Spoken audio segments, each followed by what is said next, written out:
The Knicks made one of the major moves of the offseason already by trading for Mikal Bridges with the Brooklyn Nets. And as soon as that trade happened, the main question that came up was what were the Knicks going to do with OG Anunoby? If they got Mikal Bridges, would OG Anunoby be expendable? Well, thanks to multiple NBA insiders, they helped report that that's not the case at all. The Knicks actually have plans for Mikal Bridges and OG Anunoby to play together.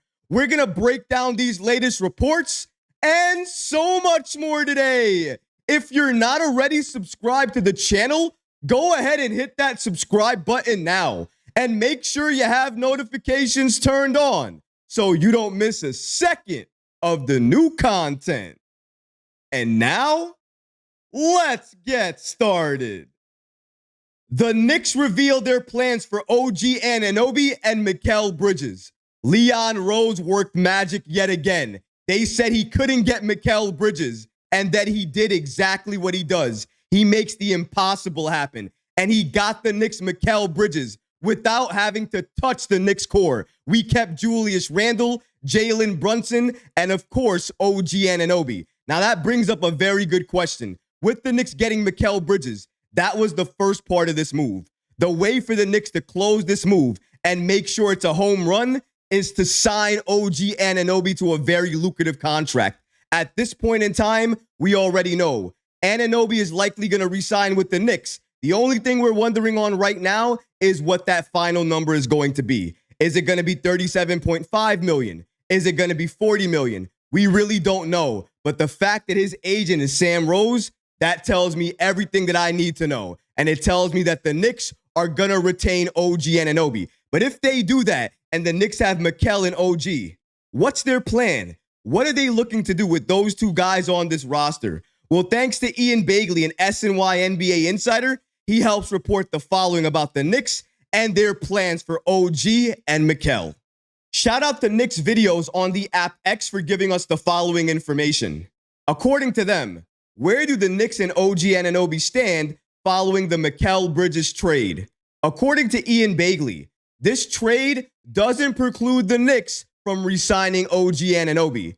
The club felt like it was in a good place on Anunoby entering the offseason, and they still will do everything they can to re-sign Anunoby in free agency.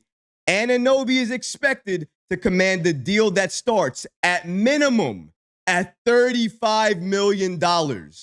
Adrian Wojnarowski also weighs in on why the Knicks will be aggressive in trying to re-sign OG Anunoby.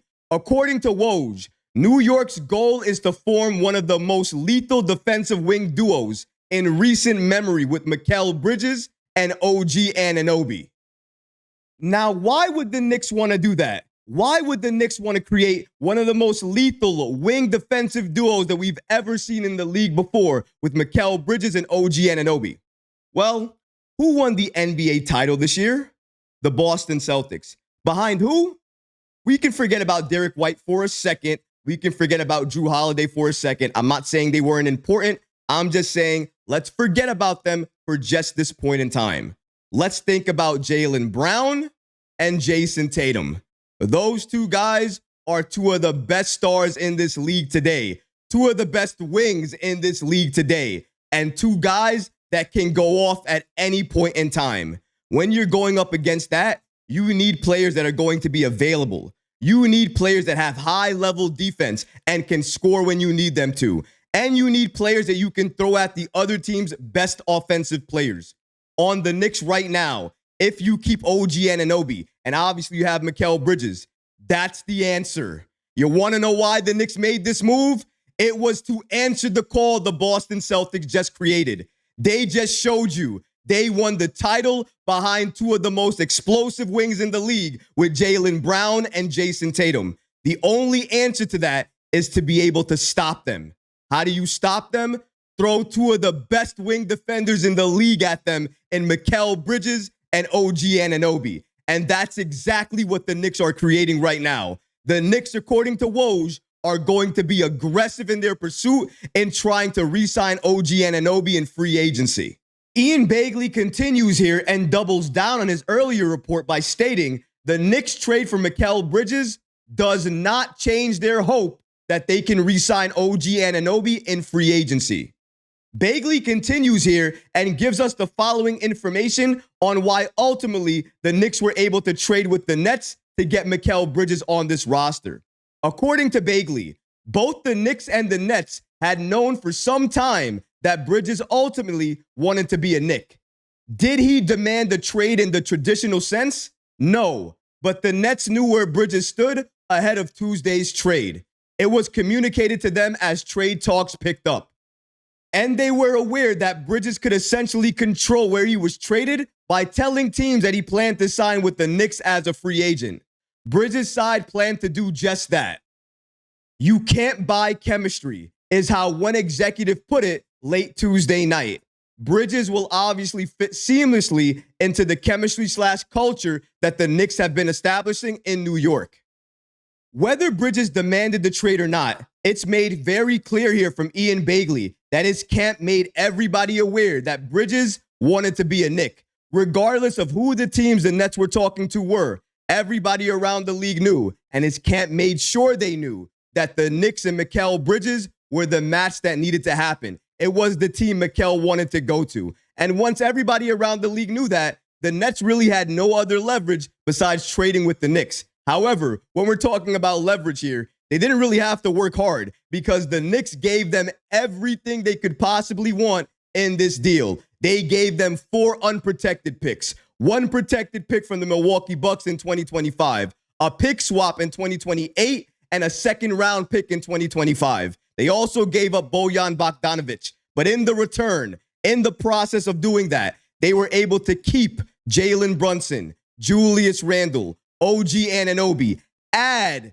Mikal Bridges, and if they're able to re-sign Ihart, which I know right now doesn't look like it's going to be possible, but hey, you never know. They could trade Mitchell Robinson, they could make a couple of other moves, and they could ensure they still have enough cap room available where they can re-sign Ihart at a good deal. Maybe it's the $72.5 million deal that I spoke about earlier. And if that's the case, and they can re-sign Ihart at that deal, they will get him at a steal, they will keep this team together, and they will be a legit threat for the NBA Finals headed into next season. It's going to take a little bit of magic for the Knicks to make this work right. But you know what? It looks like Leon Rose's best trick is magic because they said he couldn't get OG Anunoby. They got him. They said we couldn't get Mikal Bridges. We have him. And now they're saying potentially it's going to be hard for the Knicks to re-sign OG Anunoby. It's going to be hard for the Knicks to potentially re-sign Isaiah Hartenstein. So you're saying the Knicks can't do that. Leon Rose hearing that is going to do everything in his power to get those 2 guys to remain on this team because he knows what we all know. If we get a starting unit of Jalen, Julius, OG, Mikal, and Ihart, and then off the bench, you have Deuce, you have Dante, you have Josh Hart, and then you fill in those holes with rookies that the Knicks can replace in this year's draft, because we have to mention, even though the Knicks gave up all of those picks in that trade, they did not give up any of their picks in this year's draft. And there's a reason for that. Ian Bagley already reported it. The Knicks want to fill the void. And if they want to fill the void, especially after a trade like this, and the Knicks are not done yet, they're likely going to make more moves. They're going to need to shore up their bench with low-cost additions. How do you do that?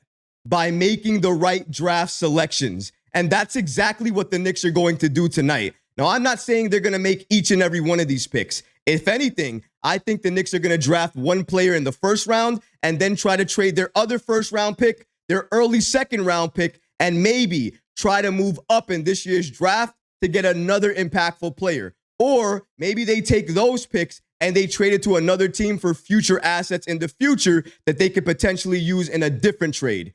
Either way, the Knicks have options still. With this Mikal Bridges trade, everybody thought for some weird reason that the Knicks were done. The Knicks couldn't do anything else. Now this is the team that we have. Whatever else we can do, we'll try to do. Maybe Ihart is gone now. I don't know why anybody is saying that when the president that we have is Leon Rose, the guy that can make magic happen, make the impossible happen. For right now, I'm going to continue to wait and remain patient because as I've done that under Leon Rose, it's gotten me OG Anunoby, and now it's gotten me the final piece, the perfect piece for this Knicks team in Mikal Bridges. So I've learned my lesson. I'm going to wait and be patient and watch the legend in the making in Leon Rose make more moves and help this Knicks team get even better headed into next season.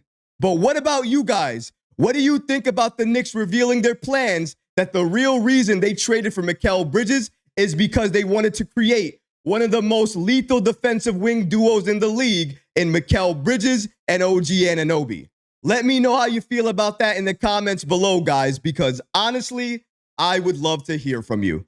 But that's going to do it for this episode. I hope you enjoyed it. And if you did, go ahead and smash that like button, leave a comment below. And of course, guys, please subscribe to the channel.